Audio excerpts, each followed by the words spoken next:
যারা ফুটানি করছে এই ভারতবর্ষে যতগুলো ইসলামের আর কোরআনের দুশ্মন সব মুসলমান ঘরে জন্ম নিয়েছে। কালকেই দেখলাম একজন ক্লিপ পাঠিয়েছে, আমি 1 মাস আগে বক্তব্য দিয়েছিলাম। কলকাতার একটা উকিল আছে, বিজেপির পাট্টা পড়ে আছে গলায়, তার নাম হচ্ছে নাজিয়া ইলাই খান। আমি দেখলাম আমাকে গালি দিয়েছে, আমাকে বলছে আমি 1 চাপ্পড় মারবো এই মলি সাহেবকে। আমি বললাম তুমি আমাকে চাপ্পড় মারবি, তুই নিজে পড়ে যাবি। কথা বুঝতে পেরেছেন না? আমার ওজন আর তার ওজন, আর তুমি হচ্ছে দেহ ব্যবসায়ী। আল্লাহ নবী সাল্লাল্লাহু আলাইহি সাল্লামকে যারা গালি দেয় তারা কখনো বৈধ সন্তান হতে পারে না, অবৈধ সন্তান। আবার বলছি আমি, আর আমি চ্যালেঞ্জ ছুড়লাম এই হারামের औलाद नजिया इलाई खान, अगर हिम्मत है तो मेरा साथ एक मर्तबा बैठ के दिखा, इंशाअल्लाह मैं प्रूफ कर दूंगा तू मुसलमान है नहीं। हाथे लेके रेखेছে টাট্টু করে আমি মুসলমান, আরবিতে লিখেছে দেখাচ্ছে আমি মুসলমান আছি। এই দেখো আমার হাতে আরবিতে লেখা আছে। বড় কষ্ট লাগে। আচ্ছা আপনাদের সবারই লেখা আছে আমি মুসলমান? প্রয়োজন আছে? এর কোরআন জানা দরকার ছিল। কোরআনে আছে আল্লাযীনা ইউমিনুনা বিল গায়ব, না দেখে আল্লাহকে বিশ্বাসের নাম হচ্ছে ঈমান। তোকে লেকে দেখাতে হচ্ছে তুই এত নোংরা যে আমি মুসলমান। আর ইয়াসিনকে দেখানোর প্রয়োজন নাই। যারা ইয়াসিনের বক্তব্য শুনবে, যারা আমাকে দেখবে, সেই বলে দিবে এটা মুসলমান। ঠিক কিনা কথা বলেন? আমার পরিচয় দিবার দরকার আছে? লিখে কেউ কি দেখাবার প্রয়োজন আছে? এত নোংরা মেয়ে তোকে দেখাতে হচ্ছে। আচ্ছা চোর কখনো বলে যে আমি চোর, না বলে আমি ভালো? কথা বলে না? চোর সবসময় বলে না, বলে না আমি চোর নয়, আমি ভালো মানুষ। तो तुम मुसलमान नौश बोले तो के देखाते हो देखे मैं मुसलमान हूं, और मैं मुसलमान हूं इसीलिए प्रूफ देने का जरूरत नहीं है। मेरे जुबान और मेरे कुरान और मेरे विश्वास अल्लाह पे है, और पूरा बांग्ला लोग এটা জানে। সে বলছে আমার নাম নিয়ে ভাইরাল হতে চাইছে, নাউজুবিল্লাহ। আমাকে ভারত বাংলাদেশ দেশ বিদেশের এমন কেউ নেই আমাকে চিনে না। আর তোকে আর ইনশাআল্লাহ ইয়াসিন একমাত্র আল্লাহর গোলাম। কার গোলাম আমরা? আরো জোরে বলুন, আল্লাহর গোলাম। আমার গলায় কোন রাজনৈতিক দলের পাট্টা লাগানো নেই, আর তোর গলায় কুত্তার মতো পাট্টা লাগিয়েছে কে? BJP RSS. যার কারণে শুনেলেন কুত্তা 2 कंडीशन में भोगता है। কুকুর 2টো কন্ডিশনে চিল্লায়। এক তো কুকুর পাগল হয়ে যায় তখন চিল্লায়, দ্বিতীয় যখন তার পেছনে তার মালিক দাঁড়িয়ে থাকে তখন চিল্লায়। এই মেয়েটা প্রতিনিয়ত আল্লাহ রাসূলকে গালি দিচ্ছে, নবীজিকে গালি দিচ্ছে।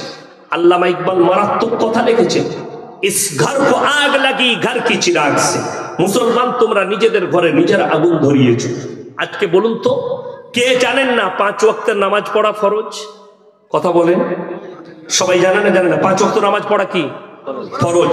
আমি চ্যালেঞ্জ ছুড়ে বললাম যদি এই নোয়াদা থানায় হিসেব করা হয় 100টার মধ্যে 85টা লোক বেনামাজি, নামাজ পড়ে না। অথচ রাসূলের হাদিস আছে যার নামাজ নেই তার মধ্যে ইসলাম নেই।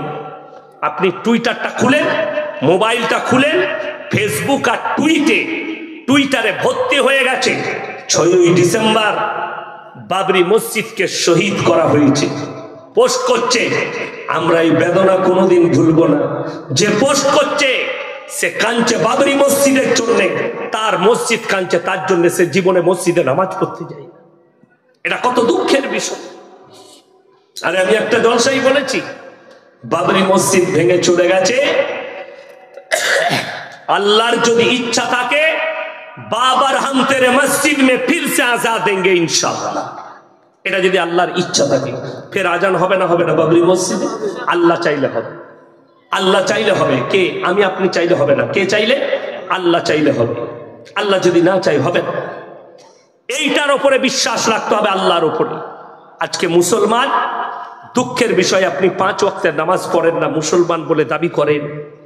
আপনার মসজিদ কাঁদে, আপনি মানুষকে মুসলমান বলে দাবি করেন, আপনার পরিবারে নামাজ নেই, আপনার ফ্যামিলিতে নামাজ নেই, আপনার সন্তানরা বড় হয়ে গেছে, সন্তানরা বালিগ হয়ে গেছে, বিয়ের বয়স হয়ে গেল, তাকে একবারও নামাজের জন্য দাওয়াত দিতে পারোনি। আমাদের সমাজের লোক তিনটে কোয়ালিটির নামাজি আছে। কটা বললাম বাবা? তিনটে। একটা হচ্ছে 5 ওয়াক্তের নামাজি, একটা হচ্ছে জুম্মার নামাজি, আর একটা হচ্ছে ঈদ আর বকরা ঈদের নামাজি। ঈদের দিনে লাপাই কারা বেশি? ওই মাল কটাই লাপায়। যারা জীবনে নামাজ পড়ে না তারা পেছনের কাতারে দাঁড়াবে, লাপালাপি বেশি করবে। আমি যেখানে নামাজ পড়াই 15টা গ্রাম পড়ে, একজন নামাজে দাঁড়ানোর আগে এসে আমার কানে কানে বলছে, হুজুর একটা কথা ছিল। কি হয়েছে? বলছে একটু নিয়তটা বলবেন। আমি বললাম সানাটা জানো? জানি না। আত্মায়াতু জানি না, দরুদ শরীফ জানি না, দোয়া মাসুরা জানি না। মানে তুই এমনি খালি মাথা ঠোক, তোর এমনিও হবে না। কি বলবেন তাকে?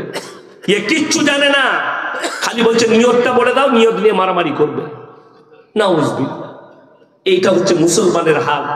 আপনি চান কোন গ্রামে মাইয়াত হলে দুঃখ লাগবে, যারা 5 ওয়াক্তের নামাজি, জোহরের পরে জানাজার নামাজ হবে, তারা মসজিদের ভেতরে নামাজ পড়ছে, অথচ কিছু লোক আছে তারা উজু করে দাঁড়িয়ে আছে শুধুমাত্র জানাজা পড়বে। ঠিক বললাম না ভুল বললাম? অথচ কত দুঃখ লাগে।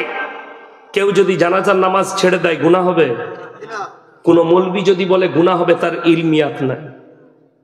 কিন্তু কেউ যদি দাঁড়িয়ে থেকে উজু করে জেনে শুনে যদি ফরজ নামাজ ছাড়ে, গুনাহে কবিরা, বড় গুনাহ হবে। অথচ মসজিদের বাইরে দাঁড়িয়ে আপনি গুনাহ করছেন। চায়ের দোকানে বসে 3 ঘন্টা আড্ডা মারে। এরকম বাবাজিরা যদি বলে নামাজ পড়িস না কেন, কি বলে জানেন? সময় হয় না, সময় হয় না। অথচ হারামখোর 3 ঘন্টা চায়ের দোকানে আড্ডা মারে। ঠিক বললাম না ভুল বললাম? দুঃখটা শুনেলেন? কিছু আমাদের সমাজে লোক আছে, আরে আমি নামাজ না পড়তে পারি, রোজা না রাখতে পারি, এই চাঁদপুরে আমার মতো ভালো লোক নেই। এই মাল আছে না নাই? গাদা আছে। তারা বলে আমরা নামাজ পড়তে না পারি, রোজা রাখতে না পারি, গ্রামের ভালো লোক আমি। তোমার মধ্যে আর একটা বেধর্মীর মধ্যে কোনো পার্থক্য নাই। যদি বলেন কেন? ঈশ্বরচন্দ্র বিদ্যাসাগর ভালো লোক না খারাপ লোক? ভালো লোক। কবিগুরু রবীন্দ্রনাথ ঠাকুর ভালো লোক, স্বামী বিবেকানন্দ ভালো লোক, বঙ্কিমচন্দ্র ভালো লোক, শরৎচন্দ্র ভালো লোক। কিন্তু কালমা না পড়ার কারণে তারা যে ভালো কাজ করেছে তার বদলা আল্লাহ দিবেন না? অবশ্যই দিবেন। তার বদলা দুনিয়াতেই দেওয়া হয়েছে। যদি বলেন বদলা কি? কিয়ামতের সকাল পর্যন্ত মানুষ তাদেরকে সম্মান করবে, তাদের মৃত দিবস পালন করে, জন্ম দিবস পালন করে, স্কুলের হেডমাস্টারের মাথার উপরে তাদের ছবি টাঙানো থাকে। এইটাই হচ্ছে ভালো কাজের বদলা। এরপরে কোরআন শোনাবো। যারা মনে করছেন নামাজ পড়ি না তো কি হয়েছে, রোজা রাখি না তো কি হয়েছে, কিয়ামতের দিন আল্লাহ 2টো রাস্তা হবে, একটা জান্নাতের, একটা জাহান্নামে। জাহান্নামীরা যখন জাহান্নামে যাবে, জান্নাতীরা প্রশ্ন ছুড়ে দিবে, ফি জান্নাতি ইয়াতাসাআলুনা আনিল মুজরিমিনা মা সালাকাকুম ফি সাকার। তোমরা কেন জাহান্নামে যাচ্ছ? তোমরা বলতে আমরা পাড়ার ভালো লোক, ভদ্রলোক। তারা 1 নম্বর উত্তর দেবে, ক্বালু লাম নাকু মিনাল মুসাল্লিন। আমরা মুসল্লিদের মধ্যে ছিলাম না, নামাজীদের মধ্যে। এটা 1 নম্বর। ওয়ালাম নাকু নুতিমুল মিসকিন, এবং মিসকিনকে, গরিবকে খানা খাওয়াইতাম না। আজকে মানুষের কাছে মাদ্রাসা মসজিদের জন্য টাকা চাইলে এরা মনে করে আমাদের উপরে জুলুম করা হচ্ছে। কিয়ামতের পূর্বে এই চাঁদপুর মাদ্রাসা এরকম থাকবে না, এইরকম এসি বালা মাদ্রাসা হবে, এসি বালা মসজিদ হবে, বড় বড় মাদ্রাসার বিল্ডিং বালাখানা হবে, মানুষ তখন জাকাত দিতে চাইবে ভয়ে, কিন্তু জাকাত এমন জায়গায় পৌঁছাবে জাকাতই আদায় হবে, জাকাত নিবার লোক থাকবে না। কিন্তু আজকে প্রয়োজন, আজকে আপনি দিবেন না, আপনি দিতে চাইবেন না, আপনি ভাবছেন আমার সঙ্গে জুলুম করা হচ্ছে, এরা টাকা চাইছে। অনেক মাদ্রাসার জলসায় বক্তারা যদি টাকা চায়, যদি বক্তব্য একটু কম হয়ে যায়, অনেক মানুষ বিরক্ত বোধ করে না? আপনার জানা নেই, আজকে আপনার কাছে দিন পৌঁছেছে, কোরআনের দাওয়াত পৌঁছেছে। এই মৌলবীদের কৃতিত্ব নয়, শেখদের কৃতিত্ব নয়, কোন মুহাদ্দিসের কৃতিত্ব নয়, কৃতিত্ব হচ্ছে আল্লাহ নবী সাল্লাল্লাহু আলাইহি সাল্লাম এবং তিনার সাহাবীদের কুরবানি। এত বড় কুরবানি দিয়েছেন নবীজি সাল্লাল্লাহু আলাইহি সাল্লাম। খালি মক্কা নগরীতে এলান করেছেন, আল্লাহর তরফ থেকে বার্তা গেছে, ওমা ইউকরিদুল্লাহ কারদান হাসানা, আল্লাহর রাস্তায় কে কি দান করবে বলো? আল্লাহর নবী সাহাবীরা নিজেদের জান মালকে কুরবানি করে দিয়েছে, তারা পরোয়া করেনি, জান মাল কুরবান আল্লাহর রাস্তায়। আল্লাহর নবী সাহাবীরা দলে দলে যার কাছে যা থেকে এনে দিয়েছে, তারা নিজেদের জানের কুরবানি করেছে, মালের কুরবানি করেছেন, তারপরে আপনার কাছে দিন পৌঁছেছে। আল্লাহ নবী সাল্লাল্লাহু আলাইহি সাল্লামকে তয়েফের মাটিতে রক্তাক্ত করা হয়েছিল, মাথা থেকে পা পর্যন্ত রক্তাক্ত। নবীজি সাল্লাল্লাহু আলাইহি সাল্লাম তারপরেও দোয়া করেছেন, আল্লাহ আমি আবার কালকে যাব দাওয়াত দিতে, তারা যেন ইসলাম গ্রহণ করে। আজকে জানেন আপনার তারা কেন একজন অমুসলিম ইসলামের প্রতি আকৃষ্ট হচ্ছে না? তার কারণ হচ্ছে আপনি আমি কোরআনটা স্টাডি না করার কারণে। যেমন বহু বক্তা আছে স্টেজে চেপে নিজের ধর্মকে বুঝাবার ক্ষমতা না থাকে নাই, আর পরের ধর্ম দেবদেবীকে নিয়ে পরচর্চা করে, লোকে দেবদেবীর জন্য উল্টো পাল্টা বলে, তারা কোরআনের হাদিসের জ্ঞান অর্জন করেনি। আজকে আমি আসানসোলে কোরআনটা শুনিয়েছি, এটা আল্লাহর বার্তা পৃথিবীর মুমিনদের জন্য, মুসলমানদের জন্য। ওয়ালা তাসুবুল্লাযীনা ইয়াদউনা মিন দুনিল্লাহি ফায়াসুবুল্লাহ আদওয়াম বিগাইরি ইলম। তোমরা কারো দেবদেবীকে গালি দিও না, কারো ধর্মকে গালি দিও না, অজ্ঞাত অবস্থায় সে তোমার আল্লাহকে গালি দেবে, তোমার ক্ষতি হবে। আপনি আপনার ধর্মটা বুঝান, আপনার ধর্ম সম্পর্কে তাদেরকে বুঝান, শিরকটা বুঝান, বেদাতটা বুঝান। ইব্রাহিম নবী সাল্লাল্লাহু আলাইহি সাল্লামের দাওয়াতটা তাদেরকে শুনিয়ে দেন যে ইব্রাহিম আলাইহিস সালাতু ওয়াস সালাম নিজের বাপকে দাওয়াত দিয়েছেন। কি বলে দাওয়াত দিয়েছেন? কোরআনে স্পষ্ট আছে, ইস ক্বালা লিআবিহি ইয়া আবাতি লিমা তা'বুদু মা লা ইয়াসমাউ ওয়া লা ইউবসিরু ওয়া লা ইউগনি আনকা শাইয়্যা।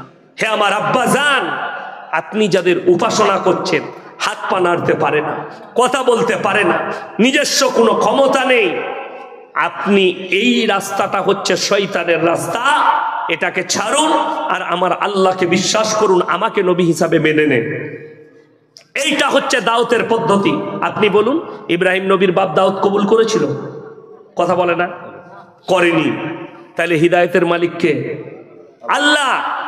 আর তুমি কারো দেবদেবীকে গালি দেবে, সে তোমার ধর্মকে অ্যাকসেপ্ট করবে না, তোমার আল্লাহকে গালি দেবে। তুমি ভেবে দেখো, তোমার আল্লাহকে গালি দিয়ে বসবে, আর এটার জন্য পাপী হবে ওই বক্তা, ওই মৌলবী, ওই স্কলার হবে পাপী, গুনাহটা তার ঘাড়ে চাপবে। আল্লাহকে গালি খাওয়াচ্ছে, তুমি তোমার ধর্মকে বুঝাও।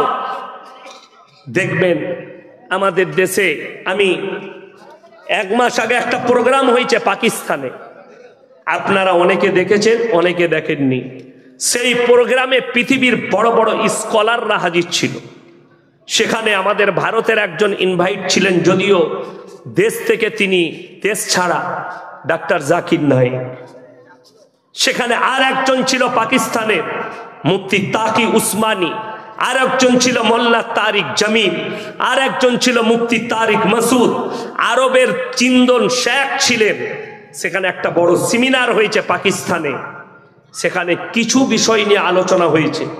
আপনি ডাক্তার জাকির নায়েকের বক্তব্যগুলো শুনে তিনি সব কিছুই বলেন, অন্য ধর্মকে বুঝায় যে তোমার ধর্মটা রং, কিন্তু গালি দিয়ে নয়। ঠিক বললাম না ভুল বললাম? পদ্ধতিতে বুঝায়, হিকমতের সঙ্গে বুঝায়। কোরআনে আছে তোমরা হিকমত লাও, হিকমতের সঙ্গে বুঝাও, কাজ হবে। আর তুমি যদি ডাইরেক্ট বুঝাতে চাও, জানেন মুসা নবী যখন ফিরাউনকে দাওয়াত দিতে যাবে, আল্লাহ কি বললেন? মুসা নবী বললেন, আল্লাহ ফিরাউনের মতো নেমক হারামকে দাওয়াত দিতে যাব, তাকে কি বলে দাওয়াত দেবো? যে নিজেকে আল্লাহ দাবি করেছে। আমার আল্লাহ শিখিয়ে দিচ্ছেন তুমি কিভাবে দাওয়াত দিবে। কুলু কাউলাল লাইয়িনা, নরম করে বলবে, বিনয়ী ভাবে বলবে, ভালোবেসে বলবে। তার কারণ তোমাকে সে সন্তানের মতো লালিত পালিত করেছে, তুমি তাকে নরম করে বলো। কুলু কাউলাল লাইয়িনা, কোরআন নরম করে বলবে, গরম করে লয়, চটিয়ে লয়, ভালোবেসে বলবে, ভদ্রতার সঙ্গে বলবে, নম্রভাবে বলবে, বিনয়ীভাবে বলবে। আমার ভাই দাওয়াত কবুল করবে। আজকে শুনেলেন এই ভারতবর্ষে কারো কাছে পৌঁছাতে হয়নি। আমার এলাকায় চলুন, ইউটিউবার যারা আছো, আমার এই স্কেপটা কেটে দিবে। যতগুলো ইউটিউবার আছেন আমার এই স্পিচটা কেটে দিবেন, তা না হলে আমার নামে কেস হতে পারে। শুনছেন তো ইউটিউবাররা? হ্যাঁ, আমার এলাকায় আল্লাহর কৃপায় একসঙ্গে 140 ঘরকে ইসলাম কবুল করিয়েছি। জোরে বলুন সুবহানাল্লাহ। কত বললাম? 140 ঘর দলিত ভাই ইসলাম কবুল করেছে। সরকার হিসেব বার করেছে 2015 থেকে 2021 পর্যন্ত 13 লাখ অন্যান্য ধর্মের মানুষ ইসলাম কবুল করেছে ভারতে। জোরে বলুন সুবহানাল্লাহ। কেন এত গালি দিচ্ছে নবীকে, তারপরেও রসুলকে এত গালি দিচ্ছে, ইসলামকে এত গালি দিচ্ছে, তারপরেও কেন এত লোক ইসলাম কবুল করছে? জানবেন, আপনি যখন ইসলামের দাওয়াতটা ঠিক মতো দিবেন, আল্লাহর কৃপায় সে আপনার ভাষায়, ব্যবহারে, আখলাকে, চরিত্রে ইসলামে আসবে। আমার